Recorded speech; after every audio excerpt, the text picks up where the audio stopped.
Teori 15, Data Mining oleh Ahmad Al-Milai 74110358, Pembimbing Rangga Asmara Eskom OCA. Pokok bahasan model data mining, tahapan dalam data mining, fungsionalitas dalam data mining, teknik data mining. Tujuan memahami pemodelan data mining, memahami setiap tahapan dalam data mining, memahami fungsionalitas dalam data mining, memahami beberapa teknik yang digunakan dalam data mining. Data mining merupakan salah satu cabang ilmu komputer yang relatif baru, sampai sekarang masih diperdebatkan tempat data mining di bidang ilmu mana. Dikarenakan data mining menyangkut database, kecerdasan buatan, statistik, dan sebagainya. Salah satu pihak berpendapat bahwa data mining tidak lebih dari machine learning atau analisa statistik yang berjalan di atas database. Sedangkan pihak lain berpendapat bahwa database berperan penting di data mining karena data mining mengakses data yang ukurannya besar dan adanya peran penting database terutama dalam optimasi query-nya. Definisi sederhana dari data mining adalah ekstraksi informasi atau pola yang penting atau menarik dari data yang ada di database yang besar. Dalam jurnal ilmiah, data mining juga dikenal dengan nama knowledge discovery in database. Latar belakang kehadiran data mining dilatar belakangi dengan problema data exploitation yang dialami akhir-akhir ini, di mana banyak organisasi telah mengumpulkan data sekian tahun lamanya. Hampir semua data tersebut dimasukkan dan menggunakan aplikasi komputer yang digunakan untuk menangani transaksi sehari-hari yang merupakan OLTP, Online Transaction Processing. Model data mining. Dalam perkembangan teknologi data mining, terdapat model atau mode yang digunakan untuk melakukan proses penggalian informasi terhadap data-data yang ada. Menurut IBM, model data mining dapat dibagi menjadi dua bagian, yaitu verification model dan discovery model. Verification model ini menggunakan perkiraan dari pengguna dan melakukan tes terhadap perkiraan yang diambil sebelumnya dengan menggunakan data-data yang ada. Penekanan terhadap model ini adalah terletak pada user yang bertanggung jawab terhadap penyusunan perkiraan dan permasalahan pada data untuk meniadakan atau menegaskan hasil perkiraan hipotesis yang diambil. Model ini berbeda dengan verification model, di mana pada model ini sistem secara langsung menemukan informasi-informasi penting yang tersembunyi dalam suatu data yang besar. Data-data yang ada kemudian dipilah-pilah untuk menemukan suatu pola, tren yang ada, dan keadaan umum pada saat itu, tanpa adanya campur tangan dan tuntutan dari pengguna. Hasil temuan ini menyatakan fakta-fakta yang ada dalam data-data dan ditemukan dalam waktu yang sesingkat mungkin. Sebagai contoh, misalnya sebuah bank ingin menemukan kelompok-kelompok pelanggan yang dapat dijadikan target suatu produk yang akan dikeluarkan. Kebutuhan dan tantangan dalam data mining.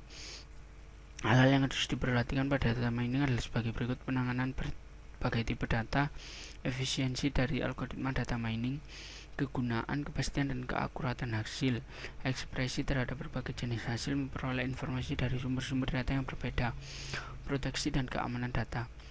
Tahapan dalam data mining. Tahapan yang harus dilalui adalah basis data relasional, ekstraksi data, transformasi data, pembersihan data bentuk standar, deduksi data feeder, menjalankan algoritma. Kebutuhan akan data mining semakin dirasakan dalam berbagai bidang. Data mining bersifat dependen terhadap aplikasi terkait. Ini berarti untuk aplikasi basis data yang berbeda, maka teknik data mining yang digunakannya mungkin juga akan berbeda. Hal ini dikarenakan terdapat kelebihan dan kekurangan dari masing-masing metode pencarian informasi, sehingga kita harus menyesuaikan antara keperluan dan kebutuhan akan informasi dan penerapan teknik pencarian yang akan digunakan. Mining Association Rule. Tugas utamanya adalah menemukan suatu himpunan antar item dalam bentuk A1A, AAMP, 1A, ABN, di mana A for IE, 1 sampai M for C, dan B for J, C, 1 sampai N adalah himpunan atribut nilai dari sekumpulan data yang relevan dalam suatu basis data. Sebagai contoh dari suatu himpunan data transaksi, seorang mungkin menemukan suatu hubungan berikut, yaitu jika seorang pelanggan membeli selai, ia biasanya juga membeli roti dalam satu transaksi yang sama. Generalisasi pencatatan dan karakterisasi data multilevel. Salah satu aplikasi data mining dan analisa data yang paling sering digunakan dalam hubungan dengan basis data sistem produksi adalah generalisasi dan pencatatan data, yang juga dikenal dengan beberapa nama selain seperti online analytic processing, OLAP, basis data multidimensi, data cubes, abstraksi data, dan lain sebagainya. Generalisasi dan pencatatan data ini menampilkan karakteristik umum terhadap kumpulan data yang dispesifikasi oleh pemakai dalam basis data. Klasifikasi data. Aplikasi lain penting dari data mining ada kemampuannya untuk melakukan proses klasifikasi pada suatu data dalam jumlah besar. Hal ini sering disebut mining classification rule. Klasifikasi data sendiri adalah suatu proses yang menemukan properti yang sama pada sebuah himpunan objek dalam sebuah basis data dan mengklasifikasikannya ke dalam kelas-kelas yang berbeda menurut model klasifikasi yang ditetapkan. Analisa cluster. Pada dasarnya clustering terhadap data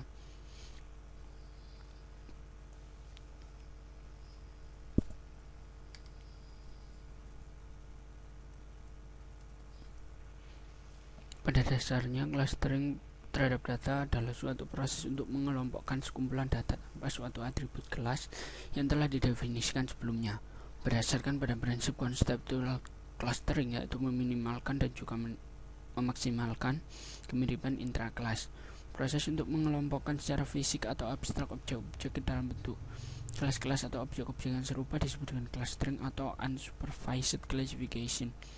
Melakukan analisa dengan clustering akan sangat membantu untuk membentuk partisi-partisi yang berguna terhadap sejumlah besar himpunan objek dengan didasarkan pada prinsip divide and conquer yang mendekomposisi suatu sistem skala besar menjadi komponen-komponen yang lebih kecil untuk menyederhanakan proses desain dan implementasi.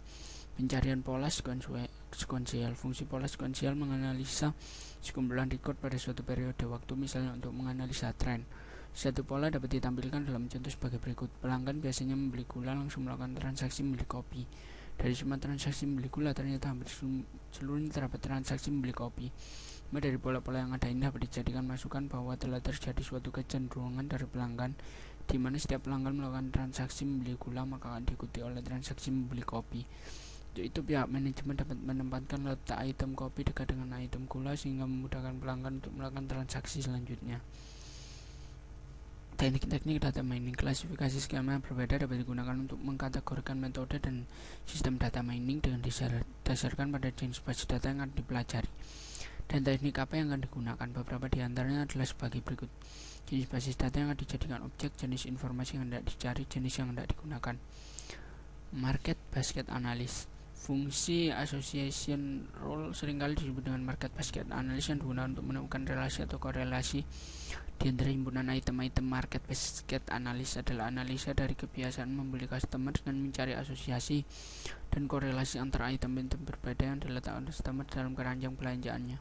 Fungsi ini paling banyak digunakan untuk menganalisa data dalam rangka keperluan strategi pemasaran, desain katalog, dan proses pembuatan keputusan bisnis. Market basket analysis. Apa itu kaidah asosiasi? Pertama kali diusulkan oleh Agrawal, Imelensky, dan Swami. Diberikan suatu database transaksi. Setiap transaksi adalah suatu himpunan item-item. Cari seluruh kaidah asosiasi yang memenuhi kendala minimum support dan minimum confidence yang diberikan user. Contoh, 30% dari transaksi yang memuat bir juga memuat pokok. 5% dari transaksi memuat item-item berikut. 30% confidence dari kaidah ini, 5% support dari kaidah ini. Kita berminat untuk mencari seluruh kaidah ketimbang memeriksa apakah suatu kaidah berlaku. Algoritma a priori yang bertujuan untuk menemukan frekuensi item set dijalankan pada sekumpulan data. Pada iterasi ke K akan ditemukan semua item set yang memiliki K item disebut dengan K item set. Inti dari algoritma a priori: gunakan frekuensi K-1 item set untuk membangun kandidat frekuensi item set. Gunakan scan database dan pencocokan pola untuk mengumpulkan hitungan untuk kandidat item set. Algoritma a priori: perbaikan kinerja a priori. Hitungan item set berbasis hash. Suatu K item set yang hitungan hash-nya terkait di bawah ambang tidak bisa frekuen. Reduksi transaksi. Suatu transaksi yang tidak memuat frekuensi K item set apapun adalah sia-sia dalam scan berikutnya. Partisi item set. Apapun yang berpotensi frekuen dalam DB haruslah frekuen dalam paling tidak satu dari partisi dari DB. Sampling: penambangan atas suatu subset dari data yang diberikan, menurunkan ambang support suatu metode untuk menentukan kelengkapan. Algoritma a priori. Ilustrasi algoritma a priori. Kajian soal: apa perbedaan antara klasifikasi dan clustering? Klasifikasi adalah menemukan properti-properti yang sama pada sebuah himpunan objek di dalam sebuah basis data dan mengklasifikasikannya ke dalam kelas-kelas yang berbeda menurut model klasifikasi yang ditetapkan. Clustering terhadap data adalah suatu proses mengelompokkan sekumpulan data tanpa suatu atribut kelas yang telah didefinisikan sebelumnya berdasarkan pada prinsip konseptual clustering, yaitu memaksimalkan dan juga meminimalkan kemiripan interkelas. Apa peranan visualisasi informasi dalam data mining? Untuk memberikan gambaran yang lebih jelas tentang macam-macam informasi yang dapat ditemukan dalam sekumpulan data, definisikan support dan confidence untuk aturan asosiasi. Support menunjukkan frekuensi dari kaidah dalam transaksi. Confidence menunjukkan presentasi dari transaksi yang memuat A yang juga memuat B. Jelaskan mengapa aturan asosiasi tidak dapat digunakan secara langsung untuk predikat tanpa analisis yang lebih lanjut atau domain pengetahuan. Karena aturan asosiasi mengcapture item atau kejadian dalam data berukuran besar yang berisi data transaksi. Selesai.